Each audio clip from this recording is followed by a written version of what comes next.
Mas, amados, tudo bom? Eu quero responder algumas perguntas que alguns irmãos me fizeram. E eu respondo essas perguntas com todo amor, com todo respeito, tá? Lembrando que é Deus quem nos dá a resposta. Na sua palavra, claro, pelo seu Espírito. E não existe aqui um dono da verdade.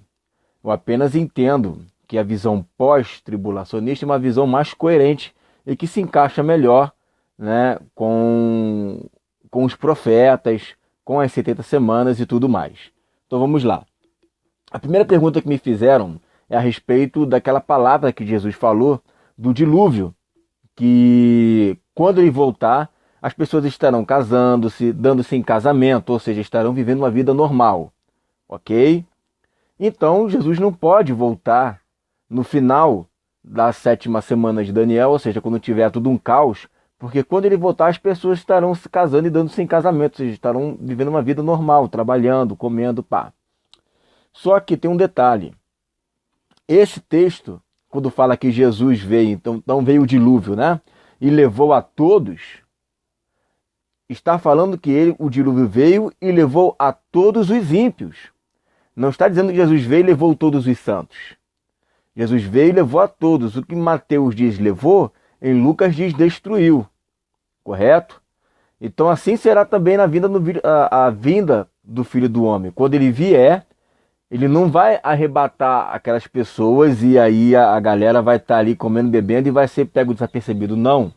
Quando ele vier, esses que estão ali comendo, bebendo, casando, se dando esse casamento, eles serão destruídos. Ou seja, essa vinda ali de Jesus nesse texto, que é um tomado outro deixado, um tomado outro deixado, está falando acerca do juízo de Deus.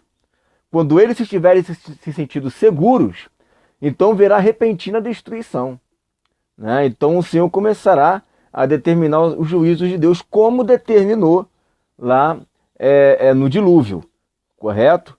Da mesma forma como ele preservou a vida de Noé, né? Ele vai nos preservar através do seu selo, e aquele texto fala do juízo de Deus contra os ímpios, e levou e destruiu todos os ímpios, como aconteceu lá no dilúvio. Perfeito? O texto não fala de arrebatamento, o texto fala de destruição para os ímpios. Certo? Eles estarão lá desapercebidos, e aí já entra numa outra pergunta que me fizeram, mas Igor, não diz que ele vai vir como ladrão? Sim, ele vai vir como ladrão para todos esses que estão desapercebidos. Os que estão desapercebidos, os que estão dormindo em trevas, Jesus virá como ladrão. Por quê? Porque ele não sabe o dia em que o Senhor vem. Ele está dormindo. Para os que estão acordados, ele não vai vir como ladrão, ele virá como noivo. Deu meia-noite, ouve-se a voz do noivo. Eles estão sabendo quando que o noivo vem. Claro que não sabe o dia e a hora, mas pelos sinais você começa a perceber que o noivo está chegando. Já aqueles que estão dormindo, que estão desapercebidos, que estão em trevas, eles não têm o discernimento do mundo espiritual. Eles comem, bebem, se casam, se dão em casamento, estão vivendo a sua vida natural e de repente vem um noivo. E aí pega todo mundo desapercebido. Então esse ladrão não é para nós, esse ladrão são para aqueles que não vigiam. Uma outra pergunta que me fizeram é a respeito de que depois que um noivo casa no Antigo Testamento, após o casamento, ele fica ali descansando 7 dias, uma semana, né? E durante essa uma semana das festas, ele não pode participar de nenhum tipo de guerra. Existe, isso está lá no livro de Juízes, tá? Sendo que há um detalhe. No Novo Testamento, antes da festa das bodas do Cordeiro, existe a guerra.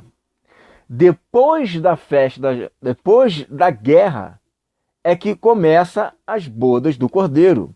É depois da queda da Babilônia, você pode ler isso lá em Apocalipse capítulo 19. É depois da queda da Babilônia. É depois de destruir o império das trevas. É depois do Armagedon. É que tem então a festa das bodas do Cordeiro. Aí você vai poder comemorar não somente 7 dias ou 7 anos, mas no 7º dia, que é o reino milenar. Ok? E aí eu faço uma pergunta para aqueles que defendem isso. Por quê? O casamento, tá? O que é o casamento lá em Efésios capítulo 5, versículo 26 e 27? Né? O casamento é quando você se torna um só com aquela pessoa. É a unicidade. Perfeito? Quando há unicidade, há o casamento. Né? E serão ambos uma só carne. Me refiro a Cristo e à igreja. Grande esse mistério, né? O que ele fala. Ok. Então vamos supor que Jesus ele volta, ele casa com a igreja aqui, espera 7 anos, que ele fica lá comemorando no céu. Não sei como ele vai comemorar isso, porque como é que ele vai estar intercedendo para as pessoas que estão aqui na terra, né?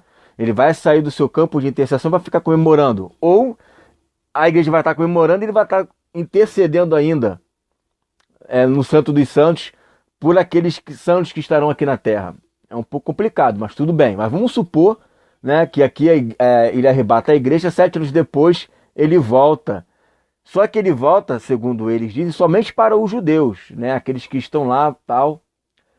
E esses judeus, então, serão glorificados, certo e errado. Até aí eu entendo que os pré-tribulacionistas também acreditam que eles serão glorificados depois.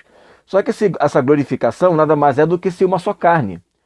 Então, como é que seria essa uma só carne com ele? Né?